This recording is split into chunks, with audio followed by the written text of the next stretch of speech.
So boys and girls, it's Wednesday the 6th of February, I'm your host Thomas Adams and this is the Game Zone News Recap. Some of you may have heard about this Project Blackstone that appeared a while back when Blizzard registered the domain name. Well, a little bit more information has come out today, and before you even think that it's the super secret Titan project, it's actually about StarCraft 2 Heart of the Swarm. Now if you go to this address, you will end up at a Terran looking login screen from which you must enter a password. Now before you guys go absolutely crazy about guessing this password, please note that after 3 or 4 tries, it will lock you out for about 30 minutes, I believe, or until you empty your little cookies. Now, if you enter this password, which is case sensitive, you will be able to log in and read the private messages of the super secret scientists out there.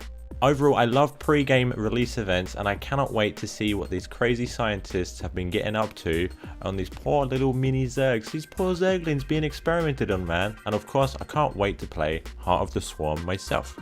Up next, we have 2 pieces of news about the recently released Dead Space 3. Now we all think that the microtransactions are pretty stupid, but luckily the guys over at Gamefront have actually found an exploit that lets you farm infinite resources. Now all you need to do is just go in and out of this room forever and you can keep on picking up ammo or resources or med packs that you can sell within this room.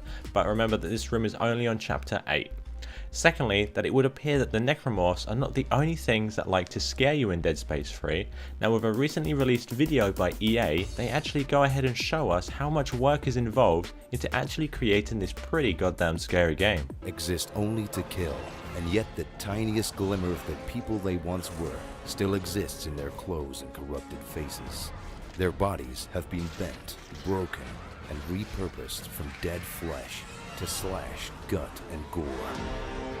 So let's move on to something that is a little less scary and a lot more less gruesome with NCSoft's upcoming MMO, WildStar. It has now been unveiled that this game should be releasing later on this year, and they've actually shared with us some of the new factions and areas within this game. The Exile faction are comprised of a loose group of cast-offs and mercenaries. Now the Exiles were forced off of their home planet and they banded together out of necessity. Deradrine, which I have no idea how to pronounce, is a new area that will be full of savage wildlife, both native and introduced. Now it will be the starting zone for a new race that they will be talking about a little bit more next week. Now the Soldier Path is designed to cater to players who prefer combat gameplay.